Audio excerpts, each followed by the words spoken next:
Jackson Dart will be the second quarterback drafted next Thursday. We'll debate next.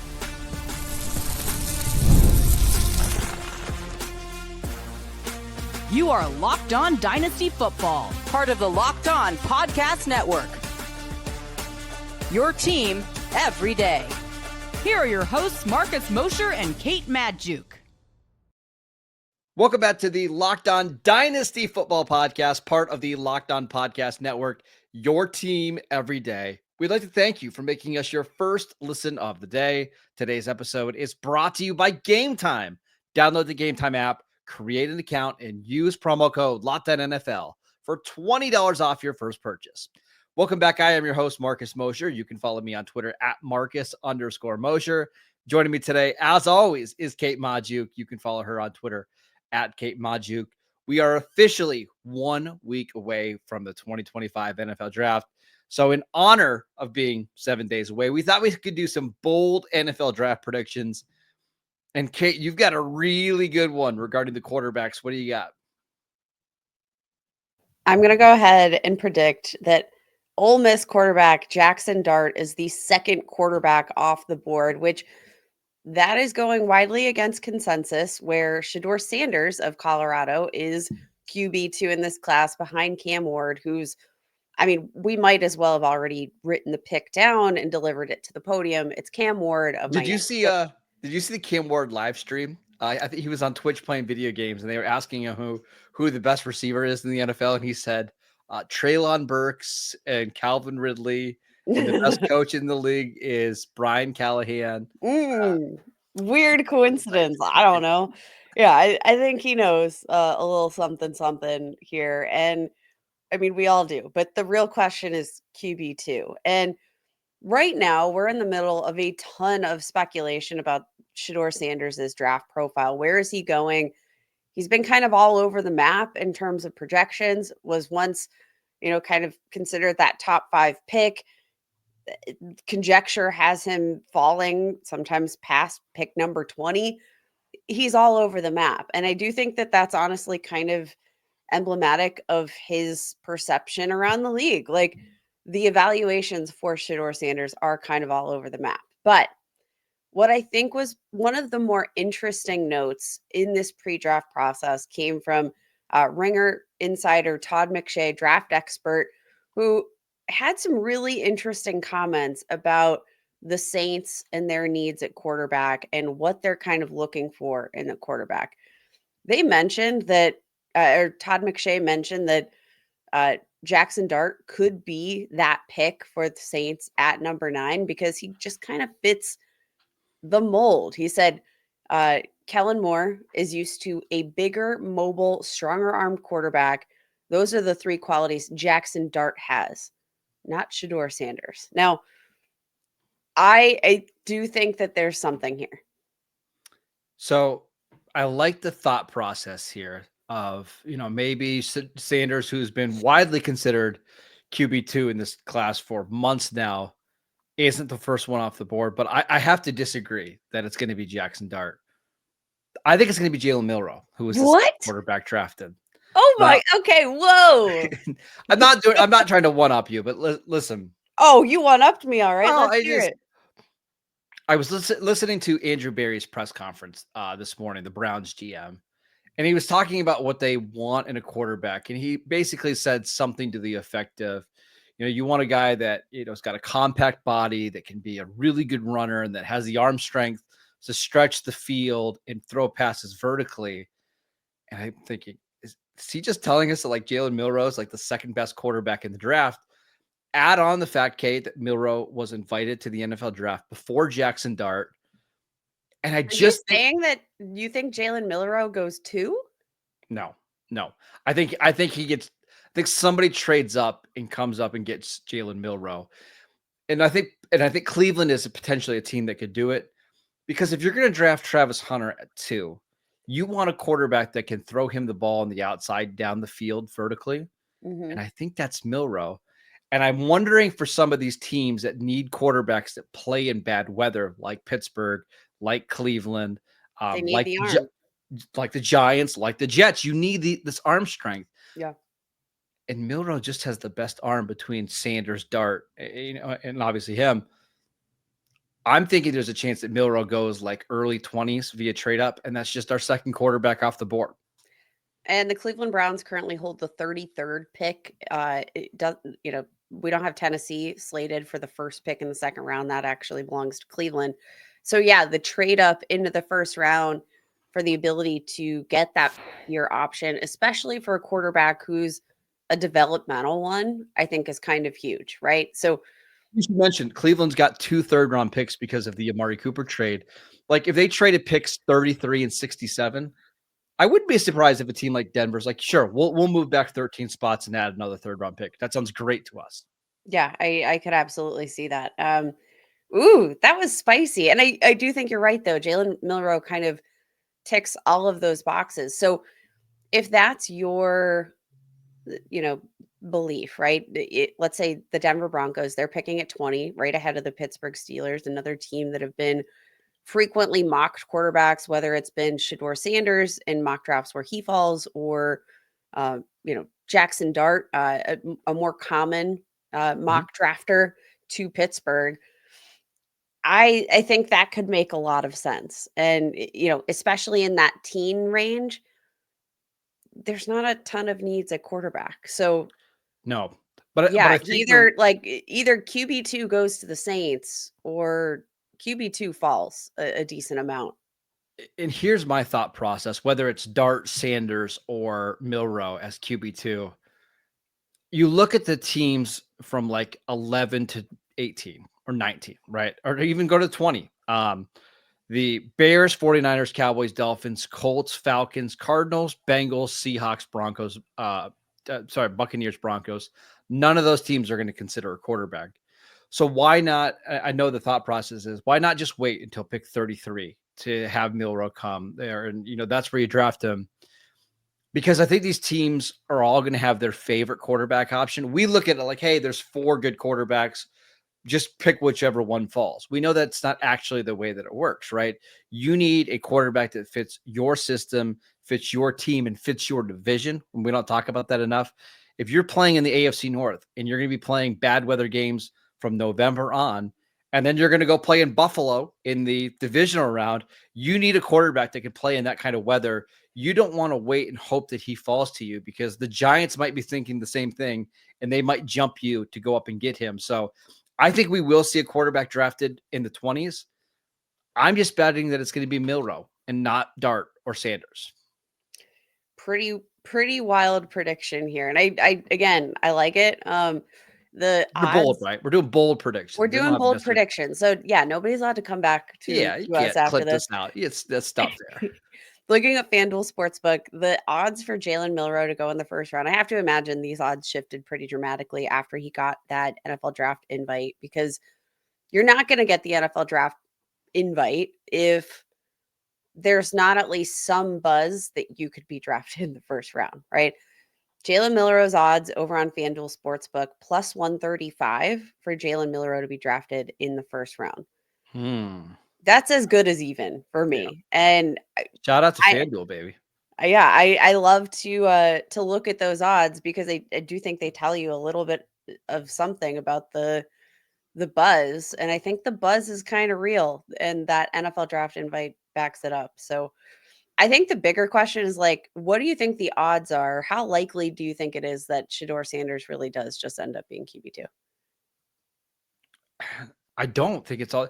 I think the Steelers are a team that would obviously draft him at 21, but I don't necessarily know if they like him more than Jalen Milroe. I know it's easy to say, well, of course they would like Sanders more, but again, and we talked about this on Wednesday's show, if you're talking about who fits better with the division and the climate, I think it's Milroe. I personally think Sanders is the better quarterback, and that's my guess as to what the Steelers would do. But you can't say for sure that that's what's going to happen. You really can't. All right, let's get to more bold predictions, including could we see 3 tight ends go in round 1? We will get to that next. This episode is brought to you by Game Time. There's nothing like the atmosphere of a big-time NBA playoff game Every bucket, every defensive stop, every moment feels huge. It's electric in the arena. And with Game Time, you can be part of it without the stress of last minute ticket hunting. Game Time makes it easy and fast to get playoff tickets, even when the demand is sky high. Prices on the app actually go down as tip off gets closer, and their last minute deals can save you up to 60% on tickets. Here's why I use Game Time. The last minute deals are fantastic. Plus, the all-in pricing means there's no surprise fees at checkout. What you see is what you pay. Take the guesswork out of buying tickets with Game Time. Download the Game Time app, create an account, and use promo code LOCKEDONNFL for $20 off your first purchase. Terms apply. Again, create an account, redeem promo code LOCKEDONNFL, all one word, for $20 off. Download Game Time today. Last minute tickets, lowest price guaranteed. Welcome back to the Locked On Dynasty Football Podcast. We'd like to thank you for making us your first listen of the day. Kate had a spicy take of Jackson Dart being the first quarterback drafted. So, Kate, I'm going to give you one of my bold predictions. I think we get 3 tight ends selected in this year's draft. Obviously, Tyler Warren, Colston Loveland, we both are projecting them to be top 20 picks, maybe top 25, maybe Loveland falls a little bit. But I wouldn't be shocked if Mason Taylor, the LSU tight end, the son of Jason Taylor, the Hall of Fame edge rusher for the Dolphins, winds up going in the first round, because the rest of this tight end class has major questions. Elijah Arroyo, who a lot of people have as tight end 4, he's got some medical issues that could cause him to fall. He only had 35 career receptions in college, which is pretty low as well. Harold Faden Jr. from Bowling Green, not a great athlete, very undersized. And you look at the teams at the back end of round 1, the Chiefs and the Eagles. Chiefs have an aging tight end in Travis Kelce. It seems like the Eagles might be moving on from Dallas Goedert. I wouldn't be surprised if Mason Taylor goes in round 1. I love the bold take there. Now, like Tyler Warren, Colston Loveland, definitely locks to go, top 20, I think. I would be surprised if both of them didn't make the top 20. So Mason Taylor, right now, the consensus 33rd player on Dane Brugler's big board over at The Athletic. Big production profile, especially for the fact that he posted a pretty solid season as a true freshman, 414 receiving yards, 3 touchdowns. Never cracked 600 receiving yards, never cracked more than 3 touchdowns, but a consistent production profile there at LSU. And Marcus, what do we always say when we have some of these, skill position players that are able to produce despite lots of talent around them? That 100% applies to Mason Taylor here, who's been able to post pretty consistent numbers in terms of receiving yards, despite the fact that he's playing at wide receiver U, not tight end U. And now, I think we're going to see a lot of trades in this draft. I don't think it's going to be – we don't have any trades right now in the first round, which I don't think has happened in a long time. I think we're going to get some. And I'm looking at a team like New England at 38. Their tight end situation is obviously not very good, right? They could use a long-term tight end. They need playmakers to give Drake May. And Kate, I just don't love the receivers that are likely going to be available in that spot. I think by the time we get to pick 30, you'll have at least 4 receivers off the board. And then if you're comparing like Jaden Higgins and Jalen Knoll to Mason Taylor, I just think Taylor's the better player. And I think he fits well in a Josh McDaniels offense. So I could see New England, who has a million picks, going from pick 38 to pick 30, thinking, let's make sure we get our guy, and let's get that 5th-year option, because tight ends take a while to develop. Let's just go up and get him, give Drake May a target, at least one reliable target opposite of Stephon Diggs. And that's how we end up getting 3 tight ends in round 1. We mentioned the odds for Jalen Milroe to go round 1. Mason Taylor, odds at FanDuel Sportsbook, plus 340 to go in the first round. So if you are a betting person and you like some spicy predictions, not terrible odds for a player that I think you've presented a pretty logical discussion for. I'm going to counter your tight end Okay. bold prediction with a bold prediction of my own. I'm going to say the Jaguars go tight end and select Tyler Warren. I know there's been like lots of conjecture here about what route they might go. Obviously, you have Brian Thomas Jr., but the receiving core outside of that is not great. They moved on from Evan Ingram.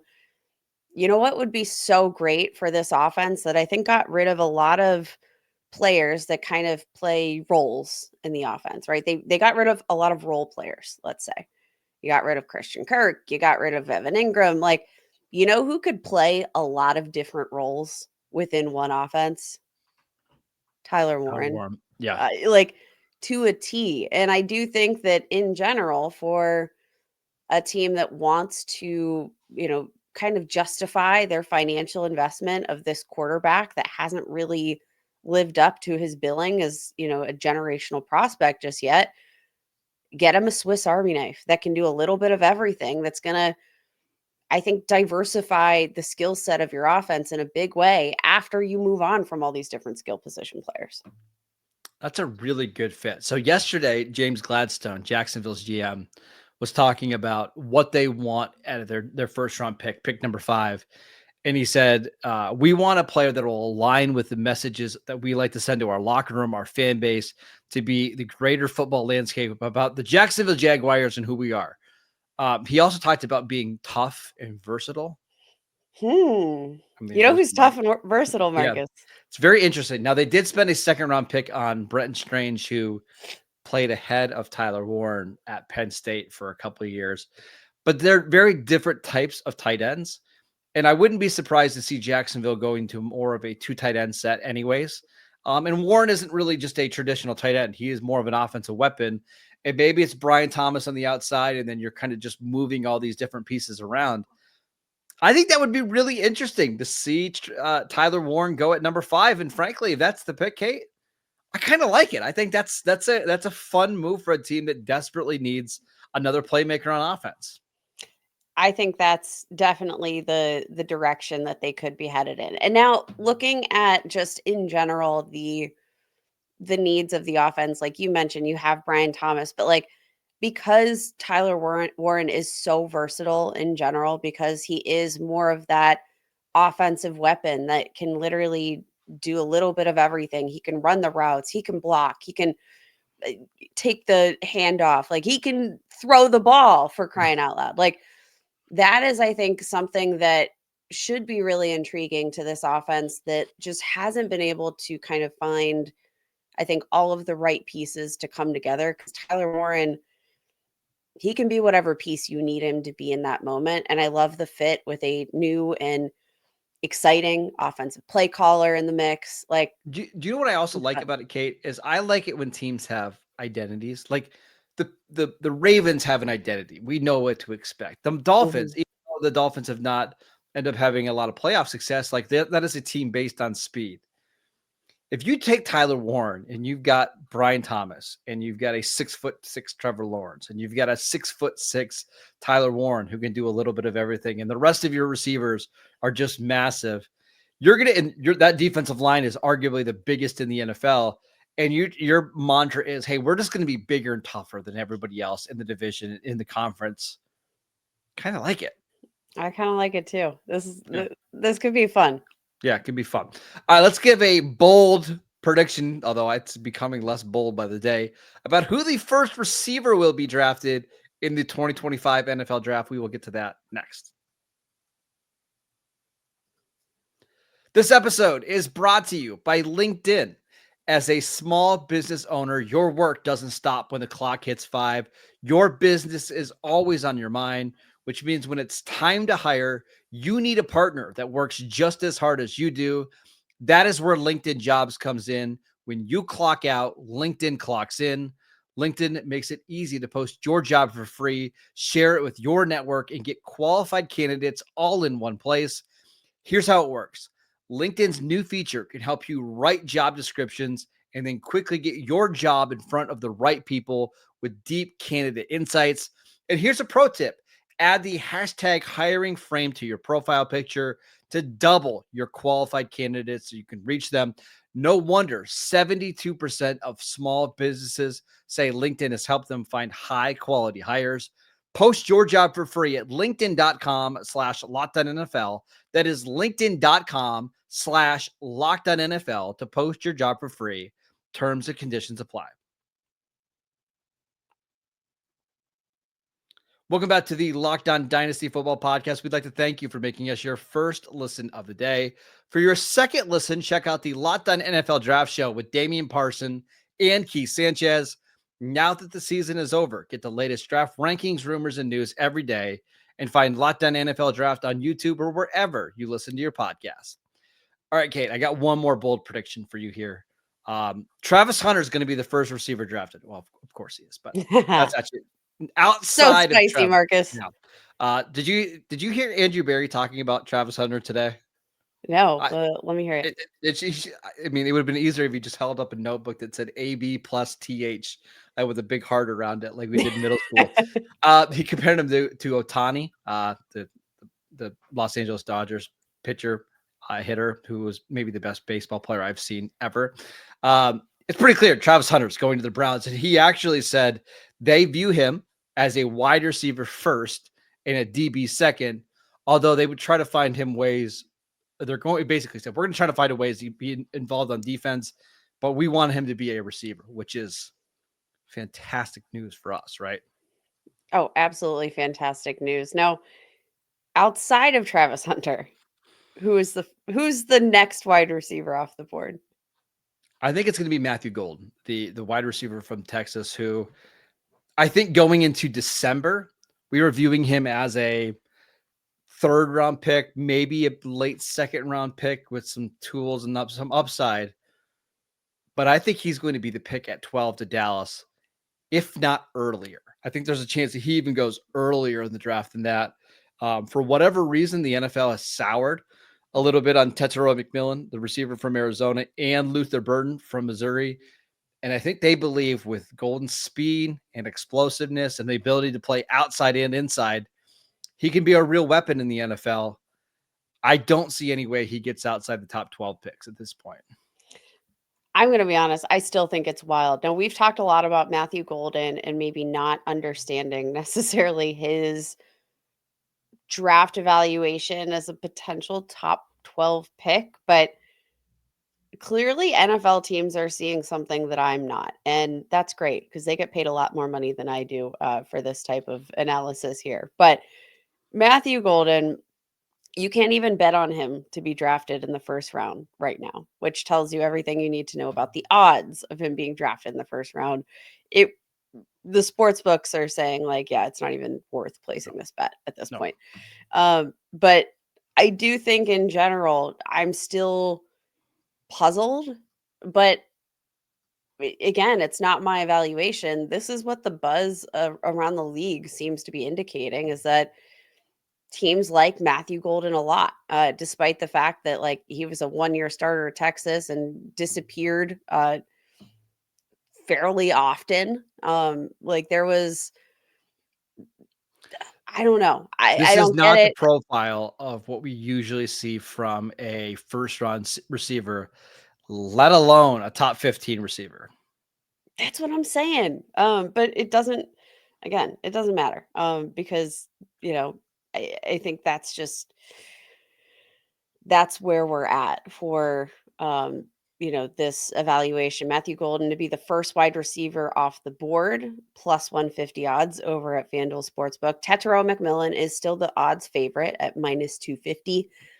But I think those plus 150 odds tells you like, yeah, there's no question mark that there's a decent realm of possibility that Matthew Golden is the fit. Now, if you do think that like the Cowboys are the first team to take a wide receiver off the board, I still think that like Tetairoa McMillan could be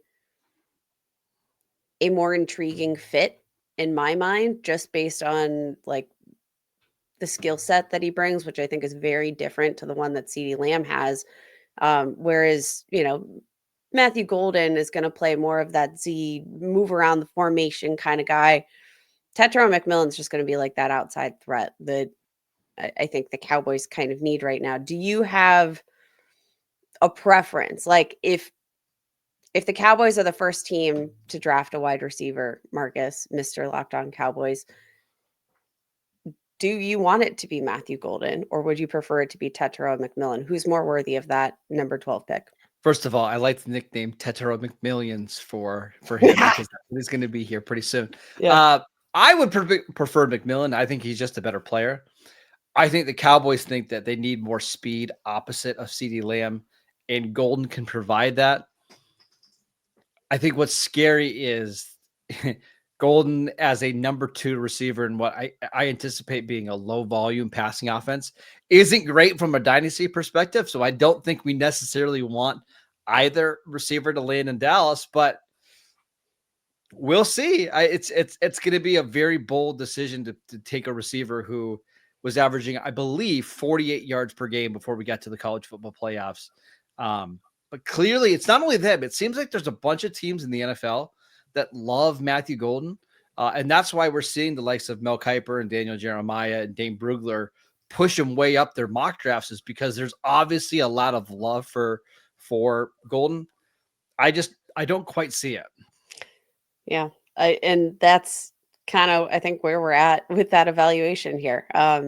It's an interesting one still, with the conjecture. Like that's what, if I'm making the prediction myself, like if I'm mocking out the first round, I don't necessarily think that I would instinctually put Matthew Golden in the first round, but you can't ignore the buzz, and that's the biggest driver of this spicy wide receiver prediction. And you know what's funny? We do these bold predictions, and inevitably we get things that happen in the draft that are even way bolder than what we could ever anticipate, like Michael Penix going at 8 last year, having 6 quarterbacks drafted inside the top 12.